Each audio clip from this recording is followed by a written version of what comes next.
So, I welcome you back to another session. We have started with conformal mapping and we have seen some of the examples of conformal mapping in the last session. We have seen some basic transformations also. So, which were they? They were translation, rotation and magnification. And you know that if I have a function f of z is equal to az plus b, it will give you a combination of all these three basic transformations, where a and b are complex constants. And when do you say a mapping is conformal? A mapping is conformal if it preserves the angle between the curves. Now, consider the complex function f of z is equal to z plus 1 by z, and is it conformal? Yes, it is conformal except the points z equal to plus or minus 1 and z equal to 0. In particular, the function is conformal at all points in the upper half plane satisfying mod z greater than 1.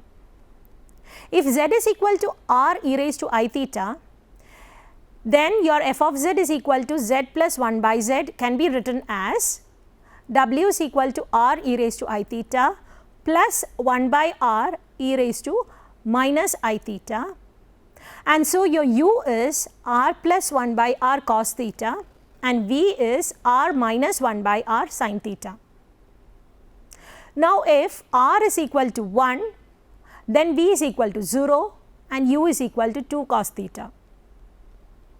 Thus, if I have a semicircle z is equal to e raised to I t, but t varies from 0 to pi, its image is the interval minus 2 to 2 on the u axis.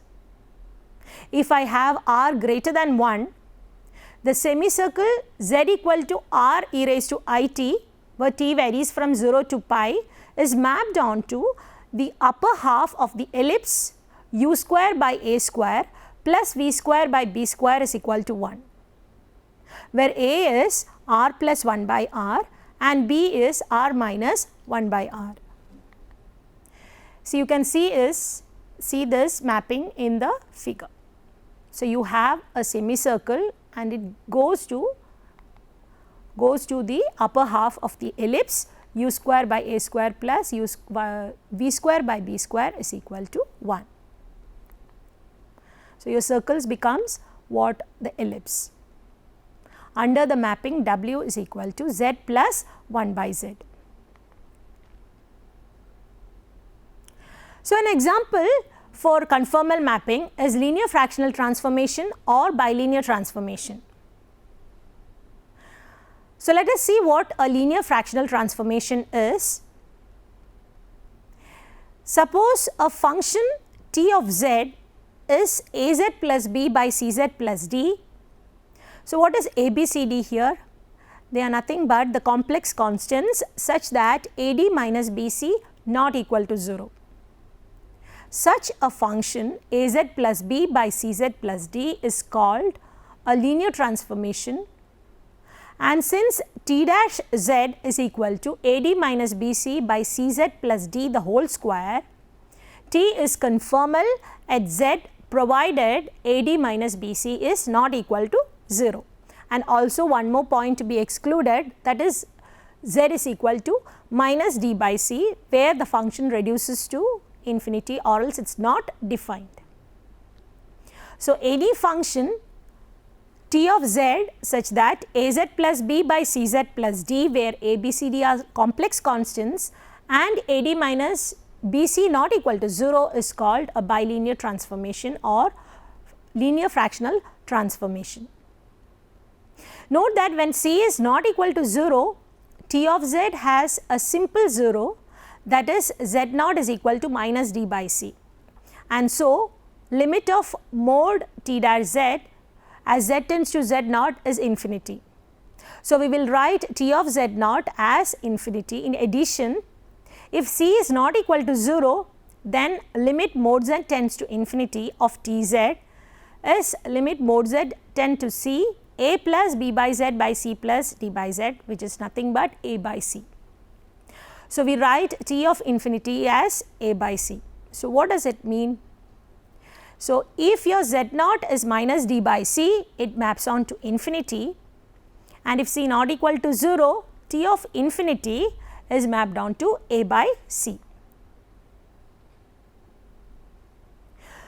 So, let us see an example. I give you t of z as 2z plus 1 by z minus I. So, clearly it is a linear fractional transformation. Let us see what are its image points at 0, infinity and I. So, using the function we get t of 0 as 1 by minus I, that is nothing but I, and the image of the point infinity is the limit mod z tends to infinity of t of z, which is 2, and the point I is mapped on to infinity. That is 0 goes to I, infinity goes to 2 and I goes to infinity. So, the points 0, infinity and I are mapped on to I, 2 and infinity in the w plane or else the t plane here, because we have represented the function as t of z.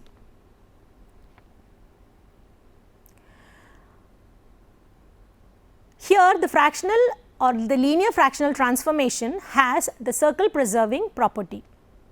If c is equal to 0, the transformation reduces to a linear function t z is equal to some a z plus b. This is a composition of rotation, magnification and translation. As such, a linear function will map a circle in the z plane to a circle in the w plane. When c not equal to 0, your w can be written as az plus b by cz plus d. By actual division, you can write it as bc minus ad by c times 1 by cz plus d plus c by a. So, you can see here, first c into z plus d gives you rotation, magnification and translation, again multiplying it with a complex constant, again bc minus ad by c plus c by a, again a translation. So, the circles are mapped down to circles under this transformation.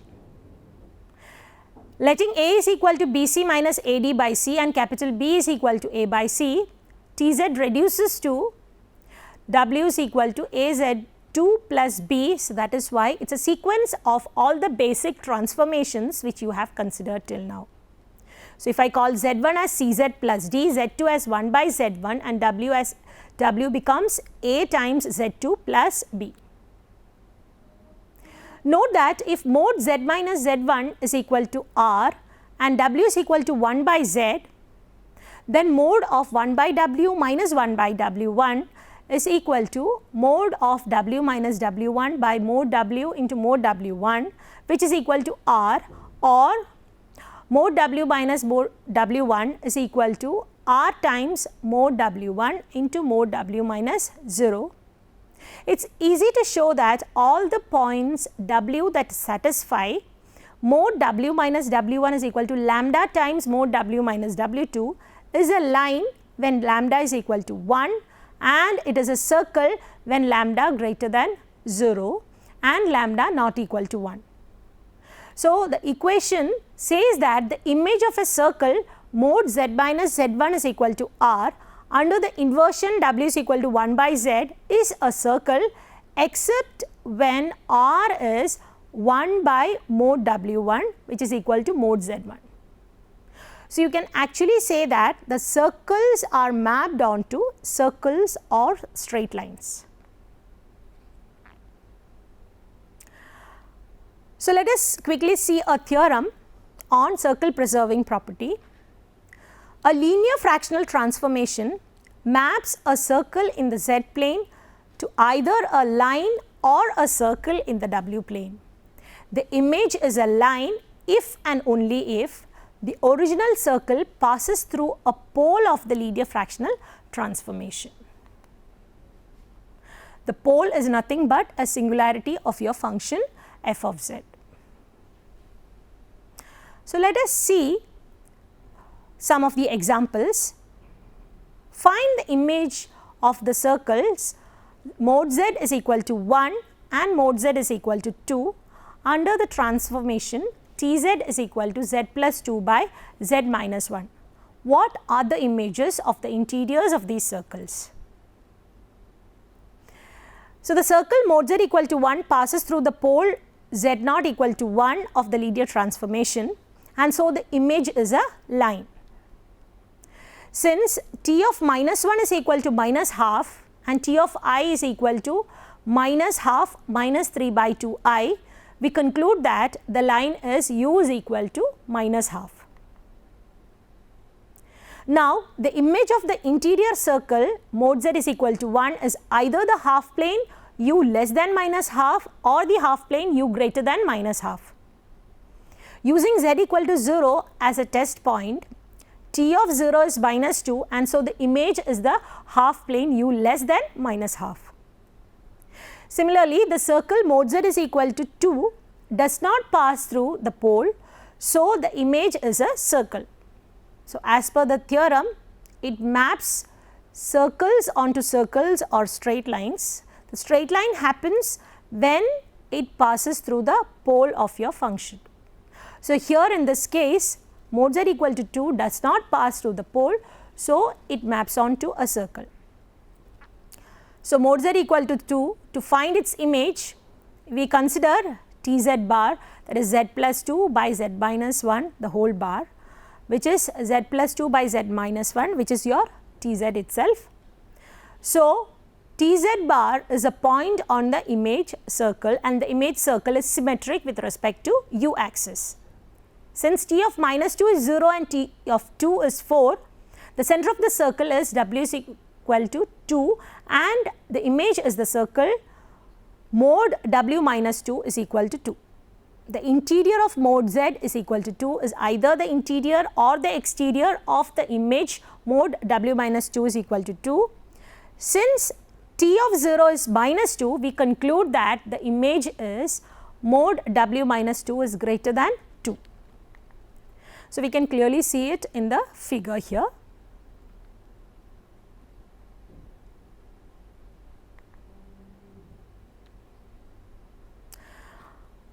So, let us see how to associate your linear transformation, linear fractional transformation to matrices.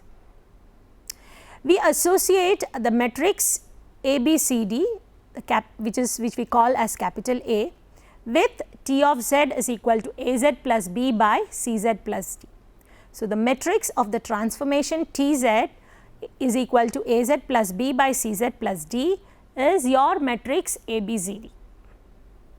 If T1z is some A1z plus B1 by C1z plus D1 and T2z is A2z plus B2 by C2z plus D2, then T2 of T1z is given by Tz is equal to Az plus B by Cz plus D, where your matrix ABCD is nothing but the product of A2, B2, C2, D2 into the matrix A1, B1, C1, D1. If W is equal to Tz, that is Az plus B by Cz plus D, then the inverse map Z is given by dW minus B by minus CW plus A. You have to just cross multiply and collect the terms Z to get the inverse map as we normally do. So, the inverse map T inverse W is nothing but d of W minus B by minus CW plus A, and the associate matrix will be the adjoint of A, which is the matrix D minus B minus C A. Now, let us see another example. If your Tz is 2z minus 1 by z plus 2 and Sz is the function z minus I by Iz minus 1, find S inverse of Tz. See, let S inverse of Tz is Az plus B by Cz plus D. Then your matrix of this transformation ABCD should be equal to the adjoint of the product of two of the transformations, the matrix of the two transformations, that is adjoint of the product of the matrices 1 minus I minus 1 and 2 minus 1, 1, 2. So, if I take the product of those two matrices, we get the matrix minus 2 plus I, minus 1 plus 2I, 1 minus 2I and 2 plus I. So, S inverse of T of Z is nothing but minus 2 plus IZ plus 1 plus 2I divided by 1 minus 2I into Z plus 2 plus I. The linear fractional transformation T of Z is equal to Z minus Z1 into Z2 minus Z3 divided by Z minus Z3 into Z2 minus Z1 has a 0 at Z equal to Z1, a pole at Z equal to Z3 and T of Z2 is equal to 1. Thus, this TZ maps three distinct complex numbers Z1, Z2, Z3 to 0, 1, infinity respectively. The term Z minus Z1 by Z minus Z3 into Z2 minus Z3 by Z2 minus Z1 is called the cross ratio of the points Z, Z1, Z2 and Z3. So, you can see that this transformation TZ maps the three distinct complex numbers Z1, Z2, Z3 to the points 0, 1 and infinity respectively. Likewise, the linear fractional transformation S of W given by W minus W1 into W2 minus W3 divided by W minus W3 into W2 minus W1 sends the point W1, W2, W3 to the points 0, 1 and infinity, and so S inverse maps 0, 1 and infinity to W1, W2, W3. It follows that W is equal to S inverse of T of Z maps the triple Z1, Z2, Z3 to the triples W1, W2, W3. So, from W is equal to S inverse of TZ, we have S of W is equal to TZ, and thus W minus W1 into W2 minus W3 divided by W minus W3 into W2 minus W1 is equal to the cross ratio of the triples Z1, Z2, Z3. So, we can see that the cross ratio is preserved under linear fractional transformation. So, the cross ratio of the triples Z1, Z2, Z3 is preserved if I have a mapping W is equal to f of Z, which is a linear fractional transformation. So, if I have to construct a linear fractional transformation and if I know a triples in the Z plane and corresponding images in the W plane, I can use this cross ratio preservation property to find the linear fractional transformation. So, let us see an example. Construct a linear fractional transformation that maps the points 1 I minus 1 onto the circle mod Z equal to 1 to the points minus 1, 0 and 1 on the real axis. So, by the cross ratio preservation property, we just substitute the points and the images. We have W plus 1 by W minus 1 into 0 minus 1 by 0 minus minus 1 is equal to Z minus 1 by Z plus 1 into I plus 1 by I minus 1, or else W plus 1 by W minus 1 is equal to minus I times Z minus 1 by Z plus 1. So, solving this to get a linear fractional transformation in the form W is equal to Fz, we get W is equal to minus I into Z minus I divided by Z plus I. So, let us see another example where we have to construct a linear fractional transformation that maps the point infinity 0, 1 onto the real axis to the points 1 I minus 1 on the circle mod W is equal to 1. Since Z1 is infinity, the terms z minus z1 and z2 minus z1 in the cross ratio are replaced by 1, because we cannot directly substitute the points infinity there. So, my cross ratio preservation property or the equation reduces to w minus 1 by w plus 1 into I plus 1 by I minus 1 is equal to 1 by z minus 1 into 0 minus 1 by 1, or your S of w is equal to minus I into w plus 1 by w minus 1, which is equal to minus 1 by z minus 1, which is your T of z. If we use the matrix method to find w is equal to S inverse of Tz, so we have ABCD, the matrix of Tz, which is the matrix ABCD, is given by the adjoint of the product of the matrices minus I 1 1 and the matrix 0 minus 1 1 minus 1, which gives you minus I minus 1 plus I minus I 1 plus I. So, if I write w, I get z minus 1 minus I divided by z minus 1 plus I. So, as I have discussed, we can also call the linear fractional transformation as bilinear transformation. Let us see what are its fixed points defined as. As the name says, the points which coincide with their transforms under the transformation are called the fixed points of the bilinear transformation or linear fractional transformation. How do you find the fixed points of a given transformation? So, we have w is equal to az plus b by cz plus d. In order to get the points which coincides with their transforms, I need to substitute w is equal to z. So, my function reduces to z equal to az plus b by cz plus d, which becomes a quadratic cz square plus dz minus az minus b is equal to 0. So, we can solve this using the quadratic formula and obtain the fixed points.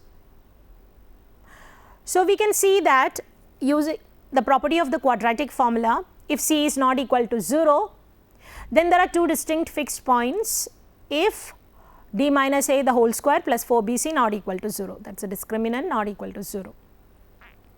Now, if c is equal to 0 and d is not equal to 0, then the transformation reduces to w is equal to a by dz plus b by d, and here the infinity is always a fixed point, and the second fixed point is obtained by putting z equal to a by dz plus b by d, which is d minus a into z is equal to b, that is z equal to b by d minus a if a is not equal to d. If a is equal to d, then the only fixed point is infinity. So, a linear fractional transformation or bilinear transformation have two fixed points if c is not equal to 0 and d minus a the whole square plus 4bc is equal to 0, and only one finite fixed point if c not equal to 0 and d minus a the whole square plus 4bc is equal to 0. So, the earlier case was d minus a the whole square plus 4bc not equal to 0, and one finite fixed point and the other infinite fixed point if c is 0 and a not equal to d, and only one infinite fixed point if c is 0 and a is equal to d. Suppose your bilinear transformation or linear fractional transformation has only one fixed point. Such a transformation is called a parabolic transformation. If infinity is the only fixed point, then c is equal to 0 and a is equal to d. Then your transformation reduces to w is equal to z plus b by d, which is a translation. So, suppose I have my inversion mapping w is equal to 1 by z. Can you tell me what are the fixed points? In order to get the fixed points, we substitute w is equal to z. So, my equation becomes the quadratic here is z square minus 1 equal to 0.